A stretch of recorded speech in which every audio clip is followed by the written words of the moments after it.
Kathmandu by Vikram Seth. You all must have heard of sacred places, temples, and you all must have even visited them in your area, in your state. Here Vikram Seth speaks of Kathmandu as a religious place, and he gives a description of the temples there, one which is sacred for the Hindus and the other sacred for Buddhists. So let's read. I get a cheap room in the center of town and sleep for hours. The next morning, with Mr. Shah's son and nephew, I visit the two temples in Kathmandu that are most sacred to Hindus and Buddhists. So I over here is Vikram Seth, and he says that when he reaches Kathmandu, he gets in the middle of the town a room for his own self, and he sleeps over there, because when he has reached Kathmandu, probably he was quite tired.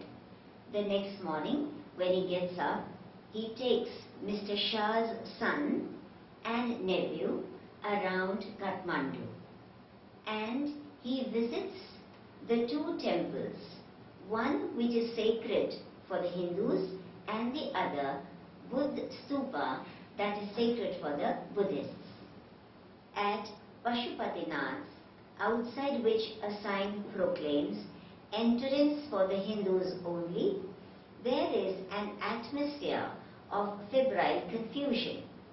Priests, hawkers, devotees, tourists, cows, monkeys, pigeons and dogs roam through the grounds. So here Vikram Seth gives the description of that ground of Pashupatinath temple which he visited the next morning. Here he says that there is a lot of febrile confusion.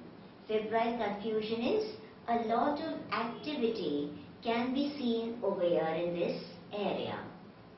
There are a number of priests and there are a number of devotees. Devotees are those who have come over there for offering prayers and for offerings. There are tourists and there are hawkers. Hawkers are those who are selling their articles and shouting out aloud. Besides these people, there are cows, there are monkeys, there are pigeons and dogs moving around here and there in that whole of that area, in that temple ground. The worshippers, people are trying to get the priest's attention, and they are elbowing aside the others, pushing their way to the front. So Vikram Seth says that as he enters the temple, he sees a number of worshippers who are elbowing each other. Elbowing is they are pushing each other with their elbows to come to the front line and to offer their articles and their offerings to God. They are in this way gaining attention of the priests so that their work, their offerings are given to God in the first place.